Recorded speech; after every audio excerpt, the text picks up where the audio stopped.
કસુંબલ પાકને કેસરીયો જામો,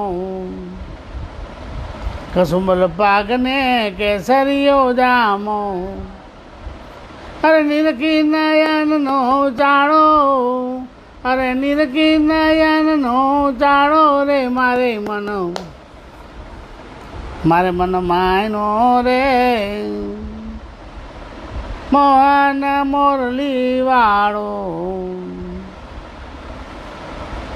મારે મન માયનો રે મોહન મોરલી વાળો. અરે કોઈ કહેશે રે તમે સુલાઈ બેઠા હો, અરે કોઈ કહેશે રે તમે સુલાઈ બેઠા હો, કુળનો ધારમનો પાડ્યો તે તો કુળનો ધારમનો પાડ્યો રે મારે મન માયનો રે મોહન મોરલી વાળો, મારે મન માયનો રે મોહન મોરલી વાળો. કોક તમને કહેશે તો શું કહીશું? હા નવું કરીશું કંઈ શું કહીશું? મારે મન માયનો અરે રે ત્રિભુવન મારે એવી નાર નો દેખું, અરે ત્રિભુવન મારે એવી નાર ન દેખું, ન ચાડે જોઈ કાન કાળો, અરે નો ચાડે જોઈ કાન કાળો રે મારે મન માયનો રે મારે મન માયનો રે મોહન મોરલી વાળો. ત્રણ લોકમાં એવી બાઈ નથી હો જે ભગવાનને જોઈને કાંઈ ન થાય. ત્રિભુવન મને ત્રણ લોક જોયું છે. અરે જેને વૈરે રે જમ ત્રાસનો, જેને વૈરે રે જમ ત્રાસનો નાશે, અરે ઈવરને લઈ બાળો, અરે ઈવરને લઈ બાળો રે મારે મન માયનો રે મારે મન માયનો રે.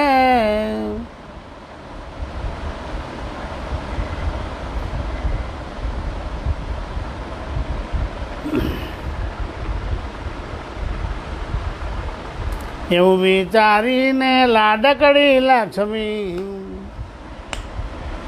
એવું વિચારીને લાડકડી લક્ષ્મી,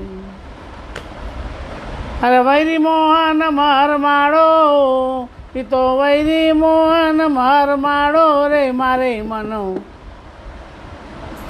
મન માયનો રે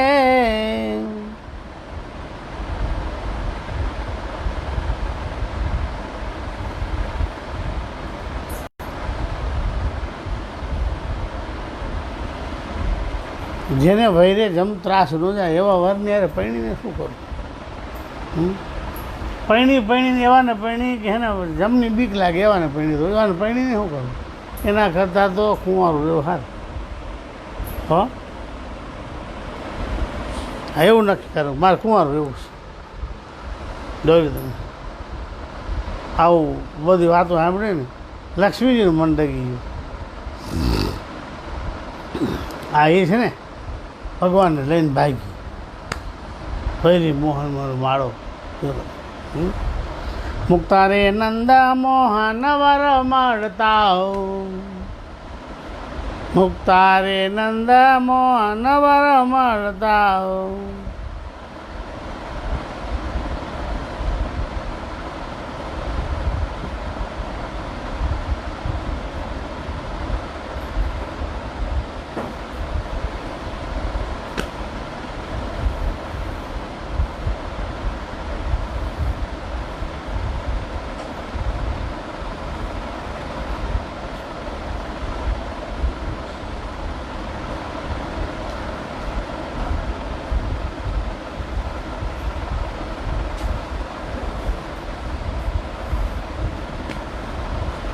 આવા મુક્તનારાયણ સ્વામી કોઈની બીક નહીં હોય ને.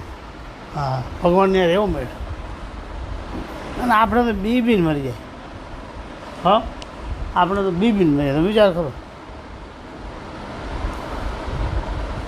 આપણે કથામાં ચાલશું, આગળ વાંચન કરશું કથામાં. આવો હા, પણ કોઈ વાતની એક જ વાત છે કે આપણે કોઈ પણ વાતે કરીને છે ને ભગવાનનું સુખ આપણાથી દૂર ન જાય એનું અનુસંધાન રાખજો. થોડાક દિવસ થયા એટલે ગોપાલ સ્વામી વરતાલ પધારતા. સવારમાં ખરડ ગામને પાદર નીકળ્યા, પછી ઘણા હરિજન સ્વામીના દર્શન કરવા પાદર ગયા. પણ ગોવિંદજી મહારાજને કોઈ ખબર આપ્યા નહીં. અને ગોવિંદજી મહારાજે હરિજનોને કીધું કે સ્વામી આવે ત્યારે મને ખબર કરજો. પણ સૌ હરિજનો પ્રેમમાં ભૂલી ગયા. અને સૌ વળાવીને ઘરે જ્યારે પાછા ગામમાં આવ્યા ત્યારે ગોવિંદજી મહારાજને ખબર પડે છે ગોપાલ સ્વામી ગામને પાદર આવ્યા છે. પછી તેને સૌ હરિભક્તને ઠપકો દીધો, જે ભલા માણસો, મેં તમને કીધેલું હતું અને મને ખબર નહીં કે તમે ન કહ્યું. ત્યારે હરિજનો કહે અમે ભૂલી ગયા ભાઈ, પણ તમારે દર્શન કરવા હોય તો હજી ગામની પાદર ચાલે જાય છે. પછી પોતાના ભત્રીજા બેચર દવે, દામોદર દવે બંને જણાને હાથ ઝાલી અને પોતે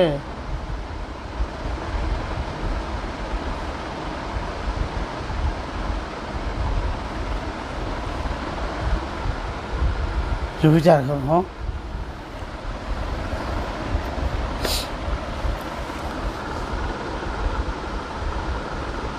પછી પોતાના ભત્રીજા બેચર દવે દામોદર દવે બંને જણાના હાથ ઝાલી અને પોતે સ્વામીના દર્શન કરવા ચાલી નીકળ્યા. ગામ બહાર જઈને બૂમ પાડી દે, એ ગોપાળાનંદ ઊભા રહીએ, ગોપાળાનંદ ઊભા રહીએ. એમ બે ચાર વખત ત્યારે બોટાદવાળા ભગાશેઠ ગાડીમાં સ્વામી પાસે બેઠા હતા. બોટાદવાળા ભગાશેઠ ગાડીમાં સ્વામીની પાસે જ બેઠા હતા. તેનો સ્વામીને કીધું સ્વામી કોઈક ડોસો સાત પાડતો આવે છે. તે સ્વામી કહે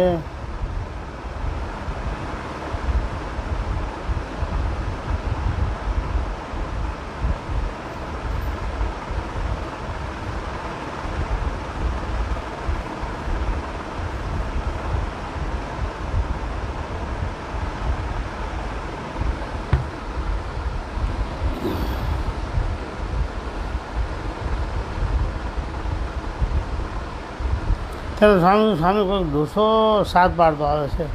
સ્વામી કે હાંકો ગાડી, એ તો આફુડો આવશે. એ તો 3 વખત જગન્નાથપુરી જઈ આવ્યો છે. પછી ઉગમણી પાદર સ્વામી ગાડી ઊભી રખાવી. ત્યાં ગોવિંદજી મહારાજ જઈને સ્વામીને ચણાવીને જાયલા. તો સ્વામી બોલે ગોવિંદજી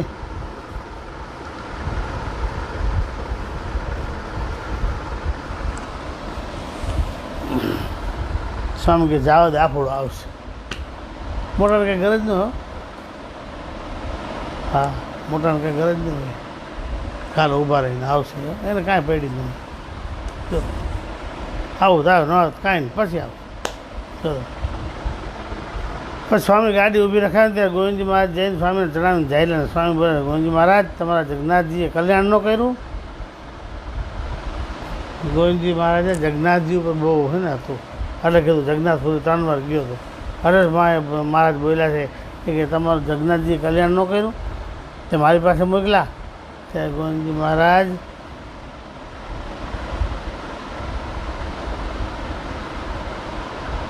કે હું ગોવિંદજી મહારાજ કે તુને જગન્નાથજી જુદા નથી. સ્વામીને કહે છો તુકારો દીધો, તું ને જગન્નાથજી જુદા નથી. સ્વામી કે હું તો જગન્નાથજીનો દાસ છું. ગોવિંદજી મહારાજ કે બોલમાં તું જ સાક્ષાત જગન્નાથજી મહારાજ છો. તે સાંભળીને ભગાશેઠને તે બ્રાહ્મણ સામું જોઈ રહ્યા. આજે શું બોલે છે, આજે શું બોલે છે.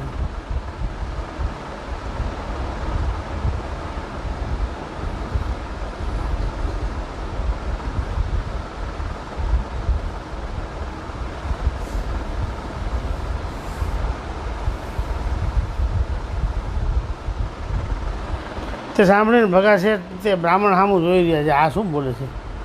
સ્વામી કે દેવ સ્વામિનારાયણ સ્વામિનારાયણ એમ કહીને 5 માળા ફેરવ. ત્યારે તે બોલે હું મહારાજ ઓળખતો, હું તો તને ઓળખું છું.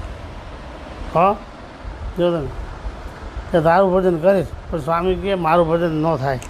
પછી ત્યાં સ્વામીના હાથે નિયમ ધાર્યા ઘરે ગયા અને નિત્ય ગોપાળાનંદ એવા નામથી 5 માળા ફેરવતા. જ્યારે તેનો દેહ મેળવાનો વખત થયો ને ત્યારે તેના સંબંધીઓ ભોંય લેવા તૈયારી કરી. ત્યાં ગોવિંદજી દવે બોલ્યા છોકરો હજી વાર છે, હજી મારો ગોપાળાનંદ આવ્યો નથી.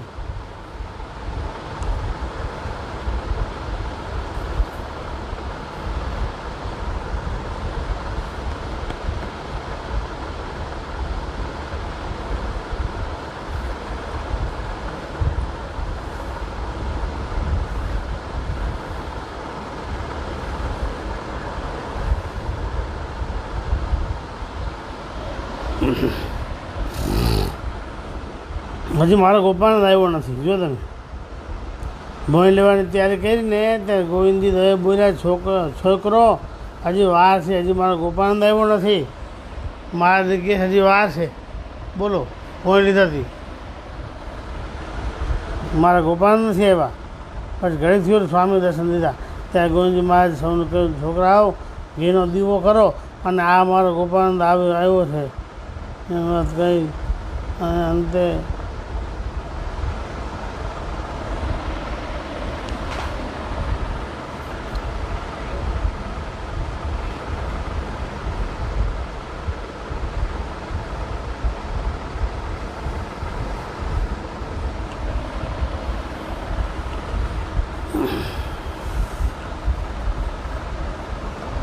ઘડીક થયું ગોપાલ સ્વામી દર્શન દીધા. ત્યાં ગોવિંદજી મહારાજ સૌને કહ્યું છોકરાઓ ઘીનો દીવો કરો અને આ મારો ગોપાળાનંદ આવ્યો છે એમ વાત કહીને બોલ્યો જે ભલે ગોપાળાનંદ ભલે આવ્યો ખરો એમ વાત કરી અને પોતાના સંબંધીને કીધું છે સૌ ગોપાળાનંદ એમ ભજન કરજો અને હું ભગવાનના ધામમાં જાઉં છું.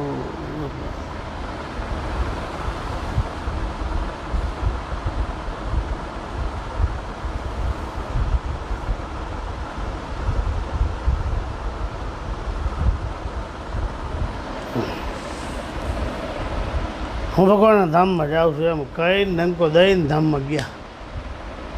લ્યો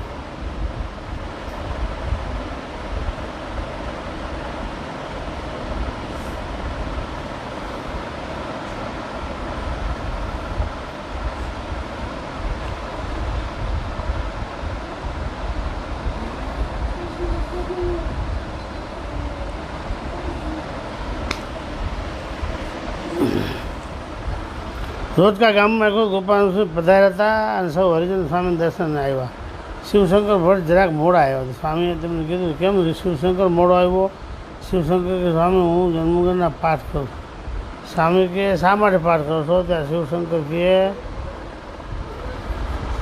પુત્ર નથી મારે માટે. સ્વામી કે કેટલા પાઠ કરવા છે? ત્યાં શિવશંકર કે 1 લાખ કરવા. સ્વામી કે 1.5 લાખ કરવાના છે. સ્વામી કે 1.25 લાખ પાઠ કર તો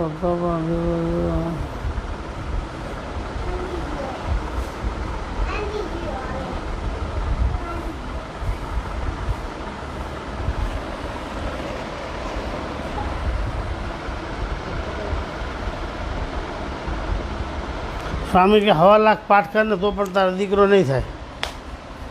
ના પાડી બીજાને એવા આશીર્વાદ આપ તારો દીકરો થાય છે. આ ના પાડી દીધી તારો દીકરો નહીં થાય. 1.25 લાખ કરતો નહીં થાય. ત્યારે શિવશંકર કેમ કરું? ત્યારે સ્વામી કહે તારો ભાઈ વિઠ્ઠલ છે તેને આ પાડ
ત્યારે સ્વામી ગયા તારા ભાઈ વિઠ્ઠલ છે તેને આ પાઠનું ફળ આપ તો તેને દીકરો થાય તો તારે ચાકરી કરશે. પછી વિઠ્ઠલ ભટ્ટને બોલાવીને પોતાના પાઠનું ફળ સ્વામી પાસે તેને કૃષ્ણાર્પણ કરાવ્યું તે તેને દીકરો થયો. તેને શિવશંકર ભટ્ટની ચાકરી કરી. જો આવું પણ થાય. માટે મહારાજે એ કીધું મોટાની હારે મેળ રાખવા માટે એટલો ફાયદો છે ને એવો કોઈ વાતે ફાયદો નથી. મોટાની હારે મેળ રહીને એ જ મોટો ફાયદો.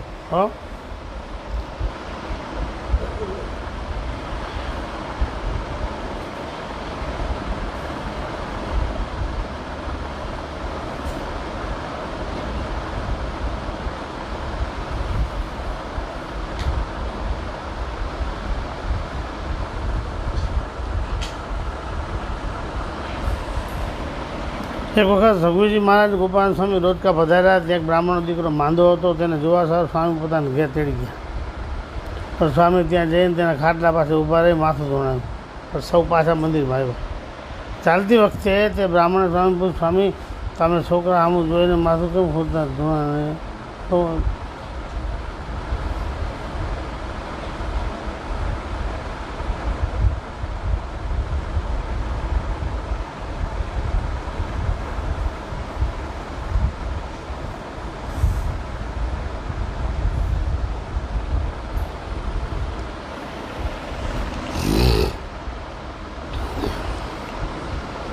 સૌ પાછા મંદિરમાં આવ્યો. ચાલતી વખતે બ્રાહ્મણ સ્વામી તમે છોકરા સામું જોઈને માથું કેમ ધોણાવ્યું? સ્વામી કહે તારે ઘેરે કોઈ રહેતું હતું ત્યારે તેણે કહ્યું એક સંત રહેતા હતા.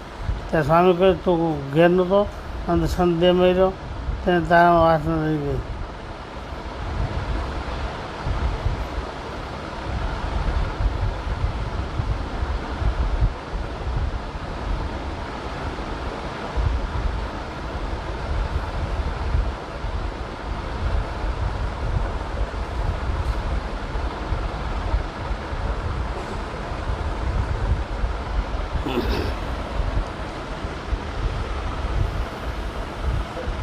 સ્વામી કે તારે ઘેર કોઈ રહેતું હતું ત્યારે તેને કોઈ સંત રહેતા? તે સ્વામી કહ્યું તારે ઘેર નહોતો, તું ઘેર નહોતો ને તે સંતે દેહ મળ્યો તેની તારા વાસના રીતે તારો દીકરો થયો છે. માટે અમે અહીંથી ગામના સીમણ જશું ને ત્યારે તે દેહ મેળવી દેશે. પછી સ્વામી ગયા પછી તે છોકરાને સમૃદ્ધિ મેળવી.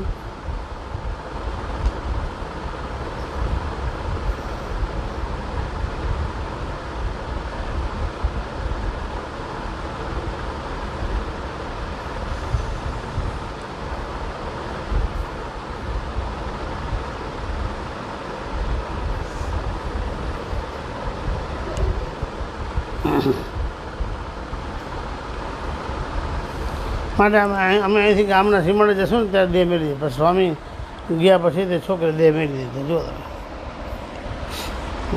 આવા ગોપાલ સ્વામી સમર્થ હતા. હા એ વાત જ કરવામાં એવા સમર્થ હતા. એવા સંતો ઘણા ટ્રાય કરી પણ થયું નહીં. એના શ્રી કૃષ્ણ નારાયણ ભગવાન બાલકૃષ્ણ મહારાજની જય. બધાને જય નારાયણ, જય નારાયણ.